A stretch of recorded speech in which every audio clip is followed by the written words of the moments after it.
Now, as most of you know, I really like my NRL football. I really do. And I know that I'm not the only one. I know that there's quite a few of us in here who enjoy watching the football and who wear their own team colours. As for me, I follow the Canberra Raiders, and I'm very proud to say that this year because they're doing well. Now, as I was watching the game last week, the Raiders versus the Bulldogs won, but that's beside the point. It struck me that sometimes, just sometimes, church life can feel a bit like an NRL football match. You've got the players on the field, selected, trained, wearing their jerseys, putting in the hard work. They're the volunteers, the pastors, the elders, the deacons and ministry leaders, doing their best, sweating it out for the good of the team, serving Jesus and his church. And then you've got the spectators in the stands. Some passionate, some just there for a good show. Eating, drinking, cheering when their team is up, groaning when things aren't going their way. I hope that doesn't sound too familiar. Sometimes, just sometimes, I think that church life can look just like that. And that's deeply unfortunate, church, because that's not how Jesus designed it. If the book of Acts and the letters in the New Testament teach us anything, it's that church is not meant to be a spectator sport. Everyone's meant to be on the field. Everyone's meant to be on the field. But just like in footy, not everyone plays the same position. Some lead, some support, some create space for others to run. But it's not just about effort, it's about teamwork. It's about noticing who's growing, who's struggling, and helping them along the way. That's what Jesus did. He didn't just do ministry, he invested in people. He formed a team. He shared his life, empowered others, and sent them out. And that's exactly what we just read in Mark 3. Jesus didn't gather fans. He gathered disciples. He didn't build an audience, but like a coach, he built a team. He climbed that mountain and called to himself those he wanted, and he appointed them, not just to be with him, but to go out, empowered and sent in his name. That's our theme for this morning. Investing in people like Jesus did. It's part of our wider series that we've talked about already this morning for May Mission Month, more like Jesus. Because that's what our world needs. What our world needs, what our community needs, are not more people cheering Jesus on from the sidelines. We need more people living like him, loving like him, and leading like him. We need more people willing to be on the field, as it were, ready to invest in the game and in others, just as Jesus did. And so here's the question that I want us to be reflecting on as we go through this very short passage together. Where are you? Where are you? Are you in the stands as a spectator, or are you on the field? What role are you playing on the team? And who are you investing in? Jesus was deeply committed to walking alongside others as he pursued his Father's mission. He didn't just preach to the crowds, he built relationships. He didn't just perform miracles, but he formed people. He intentionally invested in the development of people, of leaders who would carry the mission forward. And he did it all in the context of community, kingdom community. And we are to do the same, whether it's here on the Tweed coast, in our homes, the community, or across the globe. God invites each and every one of us to invest in others the way Jesus did. Now, last week we looked at Mark 1, 21 to 45, where Jesus demonstrated his power and compassion, driving out evil spirits, healing the sick, touching the untouchable. We looked at what it means to do the works of Jesus.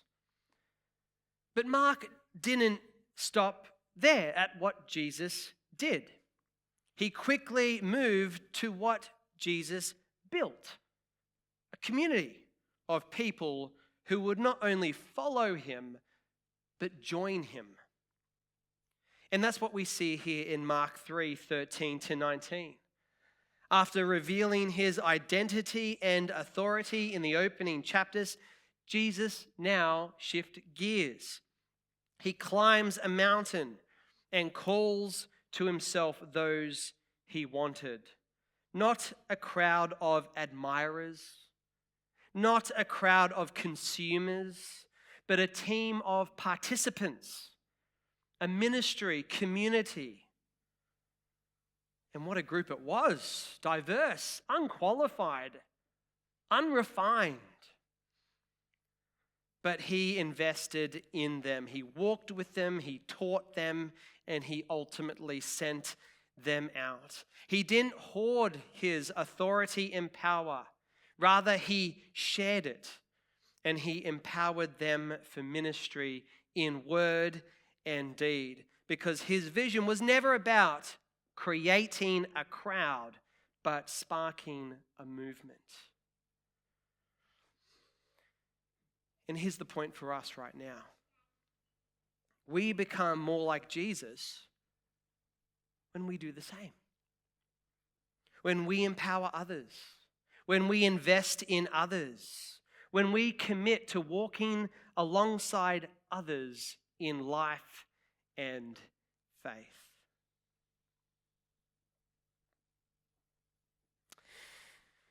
So, how do we follow Jesus in this? I hear someone ask. Good question. What does it actually look like to invest in people like he did? Well, there are three things that we could point out that we will see in this passage that shape the rest of our time this morning going through this passage. And here's the first point I want to draw out. Leaders are called and formed by Jesus. Leaders are called and formed by Jesus. Mark tells us in verse 13 that Jesus went up on a mountainside and called to him those he wanted, and they came to him. Now, this just isn't a throwaway line, right? A throwaway detail. Mark is doing something very deliberate here. He's linking the story of Jesus once again with the story of Israel. This scene echoes Moses' climb up Mount Sinai in Exodus 19, where God established his covenant and called his people to himself. And so here's Jesus on a mountain, once again calling people into a new kind of covenant community. But he doesn't this time just call them to listen to God's words. He calls them to follow them. And notice the language in verses 14 and 16. In our English Bibles, it often says that he appointed the 12. But the Greek in Mark, that Mark uses, poiel, it's a word that means to create, to form, to fashion more or less out of nothing. So what's Mark showing us here?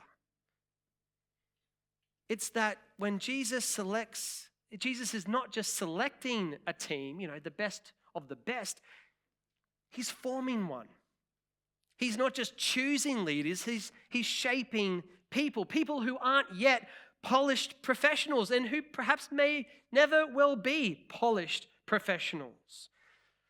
They're just ordinary individuals called by Jesus, formed along the way in how to be more like him.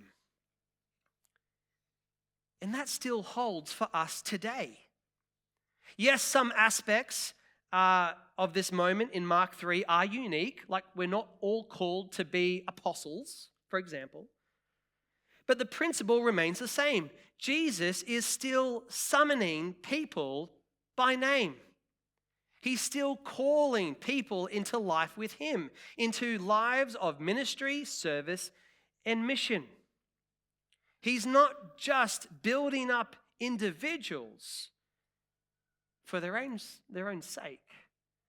He's creating a ministering community.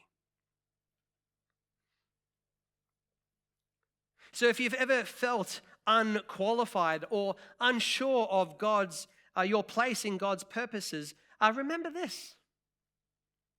Remember that Jesus doesn't wait for perfection. He calls, and then he forms.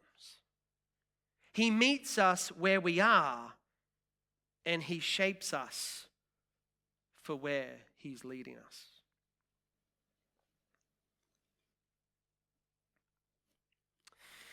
So first, leaders are called and formed by Jesus, but it doesn't stop there. In verse 14, Mark gives us a powerful summary of what discipleship looks like.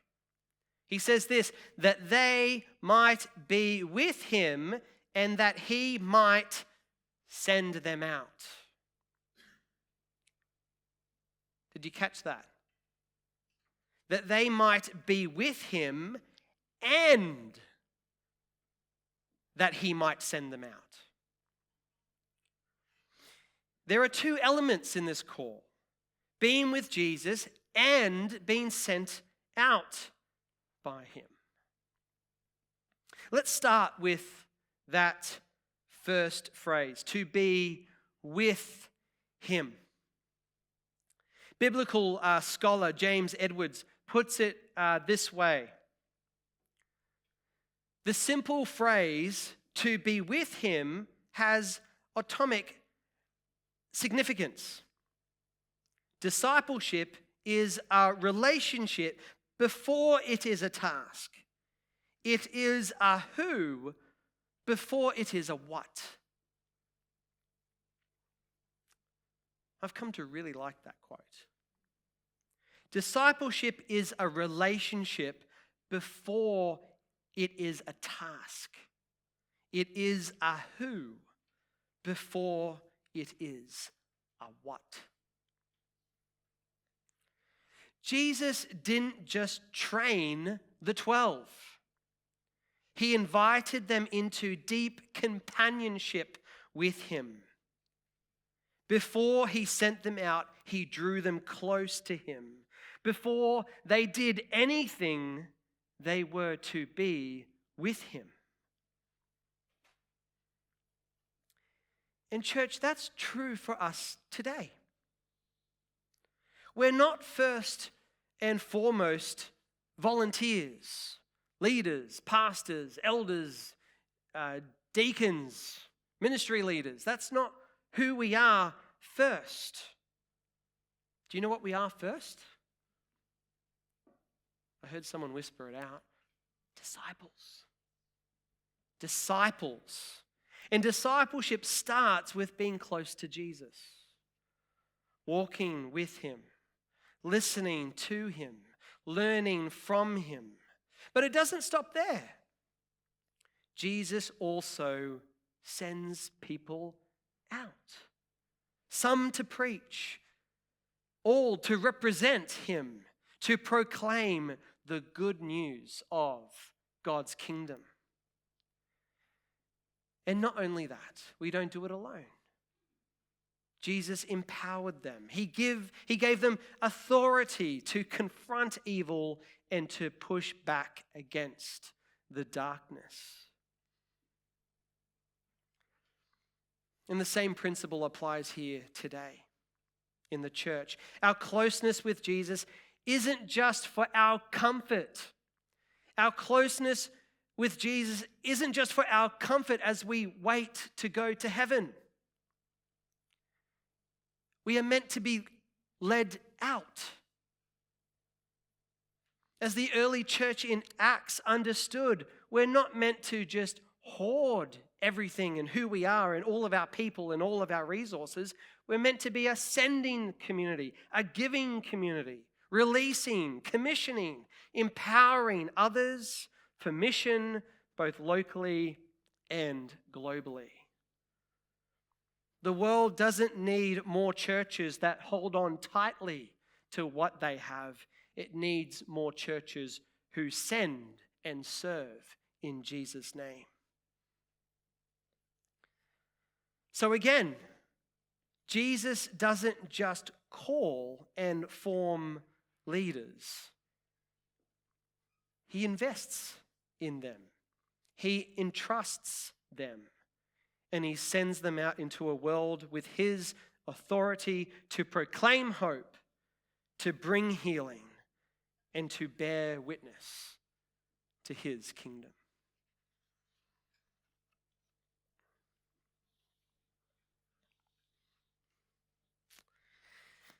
So far, we've seen that Jesus calls and forms leaders, and that he invests in them and sends them out. But there's something else not to miss in this passage. And it's this. Jesus invests in a diversity of people. Look at verses 16 to 19. Mark doesn't just give us a list of names, he gives us a glimpse into the wildly different people Jesus brought together. And my goodness, were they different.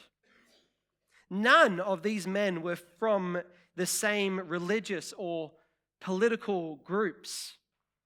Jesus didn't recruit from the elite in the temple in Jerusalem or from the synagogues in Galilee. But he bypassed the corridors of power and influence and went straight to the boats and to the fields and to the tax booths. He called ordinary people from ordinary places and began to shape them into extraordinary leaders. And there come some nicknames. There's Simon, nicknamed Peter, the Rock. But we all know that it took him a long time to live up to that name. Then there's James and John, meaning the sons of thunder. Hot-headed individuals. Probably not the easiest people to work alongside with at first. And don't miss Matthew, a tax collector who collaborated with the Romans, right next to Simon, who was a zealot, who wanted to do what? Overthrow the Romans, kill the very people that Matthew called friends. One worked with the empire, the other wanted to dismantle it. You could not get two more opposite people. Yet Jesus called them both into the same team. And this is the team that Jesus chose to build the church. Mark wants us to see this. God calls unlikely, ordinary people into leadership. People with baggage. People who wouldn't normally mix. And Jesus brings them together, forms them, and sends them out together. And it's that same calling that continues today. As we respond to Jesus' call in our own lives, we're also invited to invest in others, locally and globally. The global church, I don't know if you know this, but it is growing fast, especially across the global south. But I don't know if you also know this, that many churches, many leaders of these churches, pastors and leaders, serve without any training, without any formal training, without any support or encouragement. And so what an opportunity that we have in the West, in all of our abundance, especially this May Mission Month, not to just admire the work of God's people and his leaders in churches afar, but to see them and to invest in them and to pray for them. Pray that they might lead with wisdom, humility, and courage.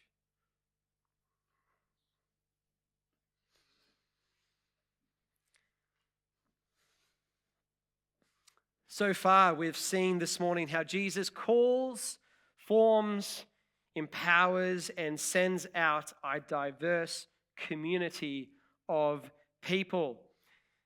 And this isn't just something we read in the scriptures.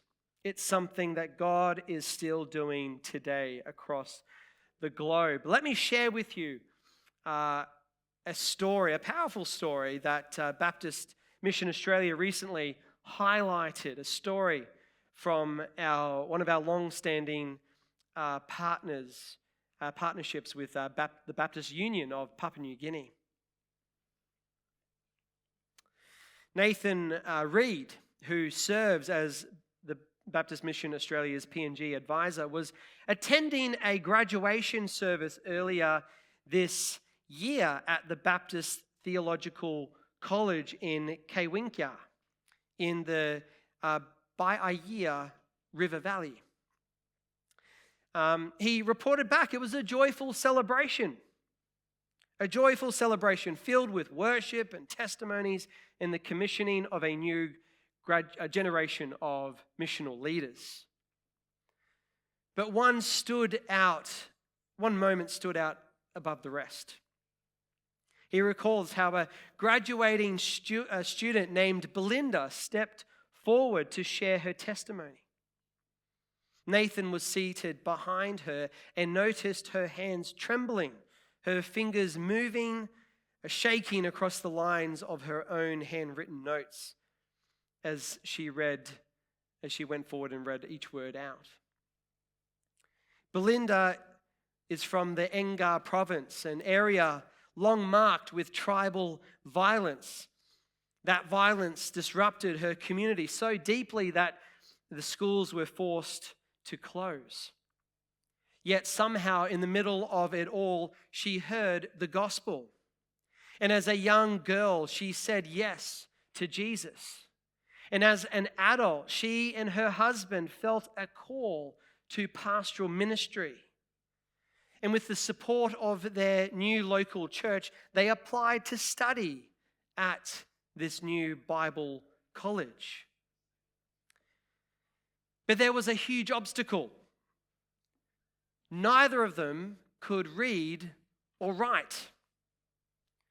Belinda shared at this service how she was enrolled at an adult literacy classes while she was studying, and how she almost gave up multiple times. But through God's encouragement and support of the college staff, she pushed through. She learned to read, she learned to write, and she completed 3 years of theological training. That day, Belinda stood on that platform, notes in hand, and was able to proclaim the goodness and faithfulness of God. She spoke about her call to ministry and of the power of the Holy Spirit to transform lives.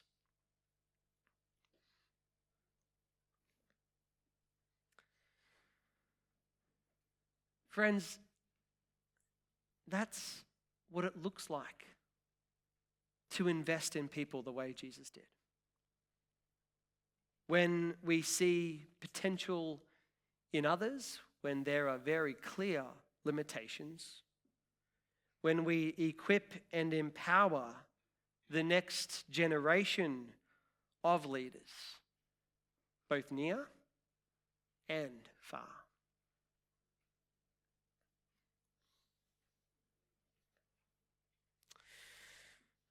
So as we close this morning, let me ask the critical questions that today's passage demands us to reflect on.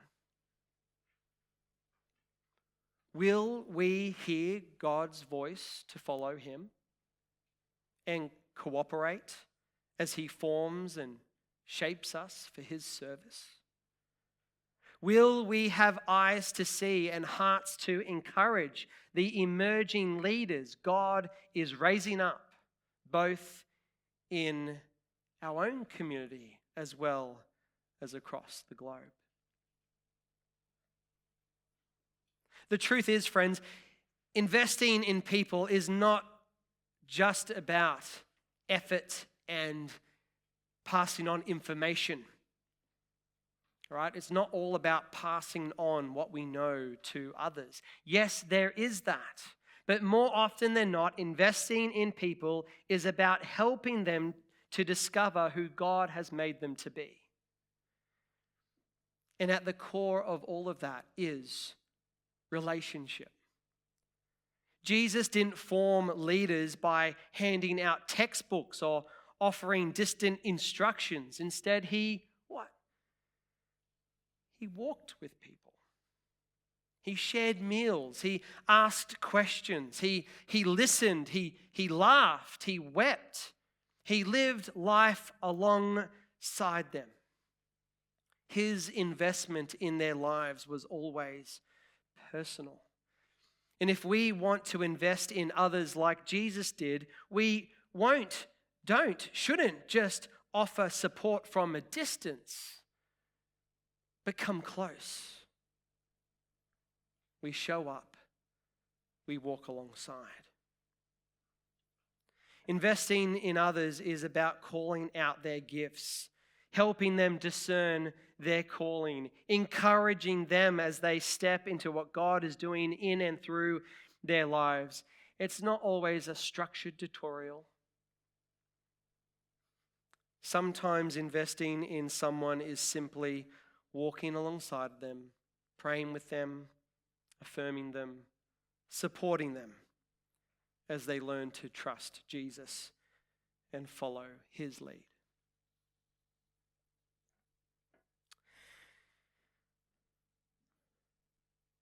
The last 2 weeks I closed by giving you challenges.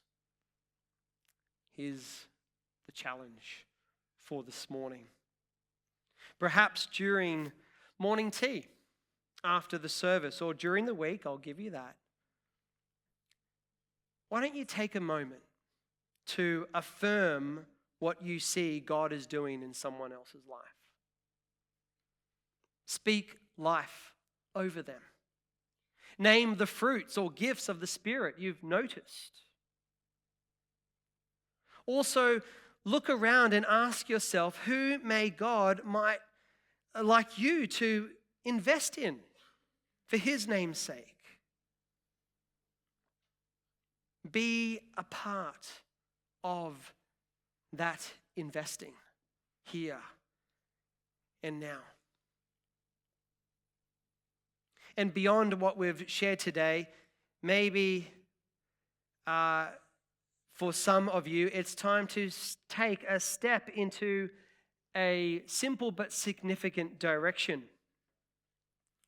If you're sensing God stirring something in you, if you're feeling that nudge to invest more intentionally into his kingdom and into his people, I want to offer you a very simple way to respond this morning.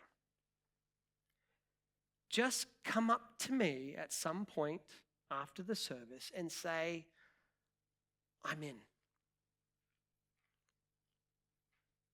That's it. Just come up to me and just say, I'm in. And then you can walk away if you like. You're not signing up to anything by doing that. You're not committing to a roster for a ministry. You're simply saying, I'm in. I'm serious about following Jesus. I want to invest in his church. I want to have a conversation about how I can be a part of what God is doing in and through this community. Maybe for you, it's about getting off the sidelines and onto the field. Or maybe you're already on the field, but you sense God is calling you into a new position, a different role, a fresh season of service. Just come up to me and say, I'm in, Pete. And we'll have a chat later. That small phrase will let me know that your heart is for Christ and his church, and that you're ready to talk. And when that moment comes, we will discern together what God might be saying to you. So let me finish where we began. Where are you? Are you on the field or are you in the stands? What role are you playing on the team? Who are you investing in? Because church life, kingdom life, a spirit-filled life is not a spectator sport. It's a team effort. And Jesus has called each and every one of us not only just to be on the team, but to build it up. So let us be people who live like Jesus, love like Jesus, and lead like Jesus. And this morning, it's all about investing in others the way he has invested in us.